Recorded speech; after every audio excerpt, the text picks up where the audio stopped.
We are trying to make it the fastest McLaren on Earth.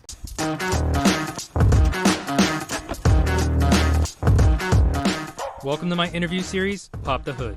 In each episode, I'll be introducing you to a fellow car enthusiast so you can learn all about them and their ride.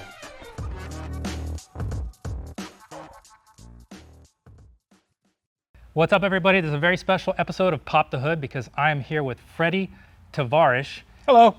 And his world-famous McLaren P1. Okay, so no pressure. All right, so this is my McLaren P1. It's a 2015.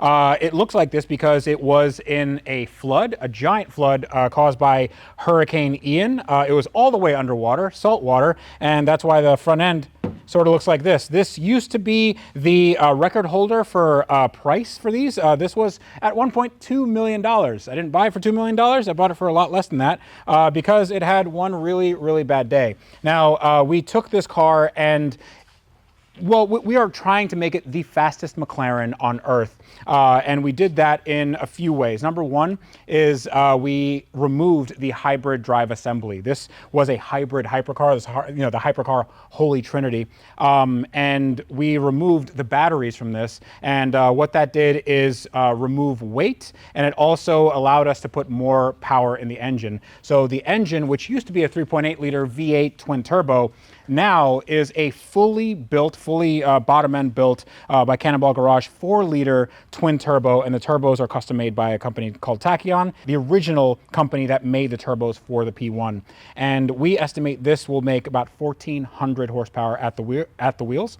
And we have that going into an exhaust made by unobtainium welding, and we also have a bespoke body that's going to go on this, made by Exotic Car Gear. And the interior was made by E3 Customs, and we're doing a custom sort of P1 Evo livery, because that's what I'm calling it, a P1 Evo. Now, it's not going to be this yellow. It's actually going to be a nice red that I'm calling Amber Dawn, and it's a candy red that's going to go over an exposed carbon, and the carbon weave is also very similar to like a Koenigsegg. So it's everything here is custom to the max. The reason why it looks like this is because that stuff takes a very long time to do. Yes. So that's all we have for this right now. We just got the car started, and hopefully in the next month or two we should have the car driving. We still have to do the wiring harness, and then we have to make sure all the modules work together. So that's there's a lot of issue in that.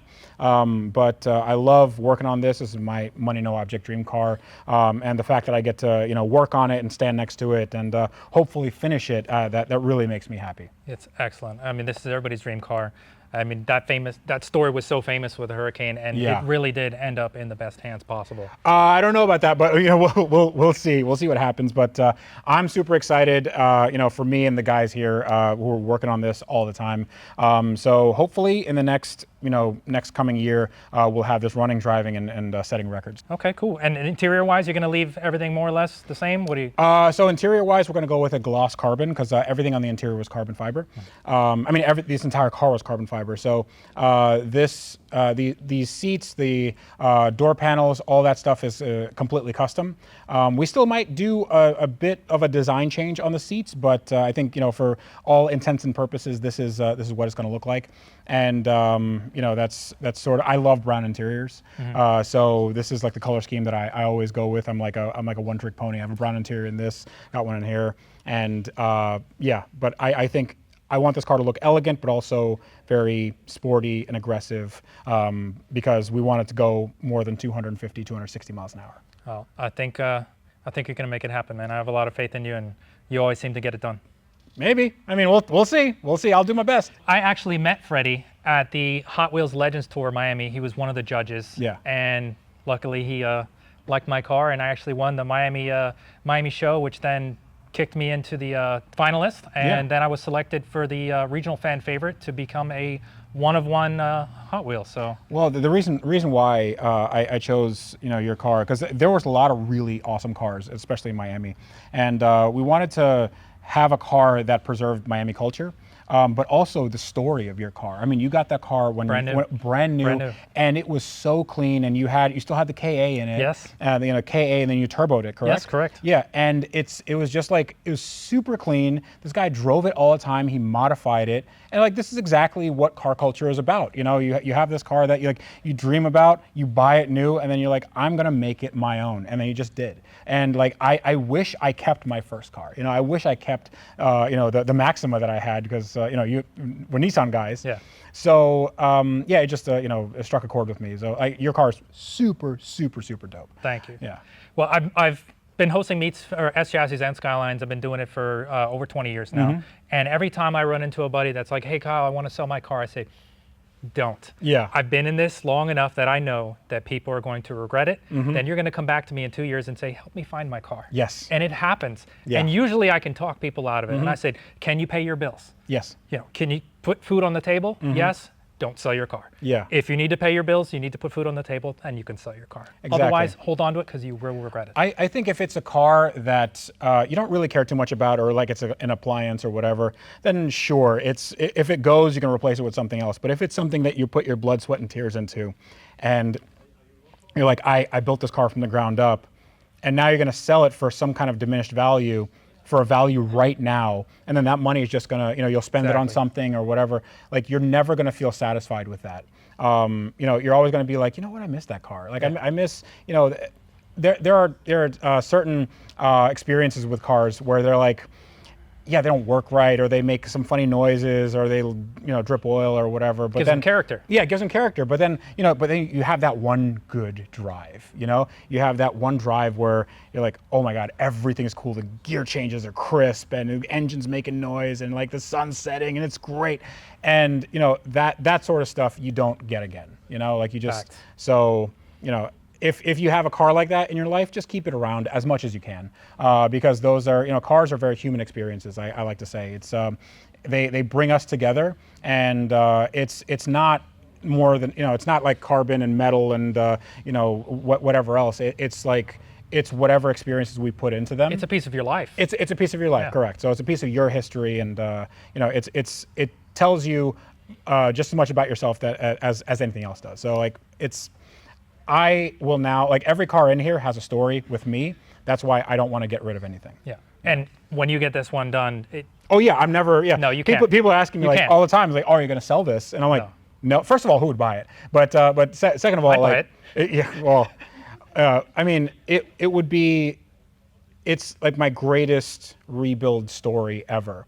And I'm like, I need to have this as part of, you know, me and my I guess collection, or just kind of like my experiences with cars. forever it'll be the Tavarish P1. Correct, That's it, yeah, no yeah. matter what. So you Yeah. couldn't let go of it. And when you fire it up, when it's done, anything, any sweat, any tears, any money Yeah. that you threw into it, it's out the window. Yeah. From that first rev Yeah, up, it's totally worth it. Yeah. it's gone. Yeah. The McLaren P1, was it on the bucket list? Like, I mean, I know when that story went out, everybody was like, who's going to buy it? What's going to happen? Right. And was it just that's the car? That's the one I'm going to go for? Well, for me, I never, I always gravitate towards the cars that I can't afford, you know, new or nice, or like every car in here, I can't afford. If That's they were- every if car they're- guy. Yeah, yeah. So like, I have to buy them with a story, and I don't know of any story better than this, and I also don't know of any crashed or flood damaged P1s in the world. Like, it just doesn't happen. No, it doesn't. So when I saw this, and everybody saw the car die on Instagram and TikTok,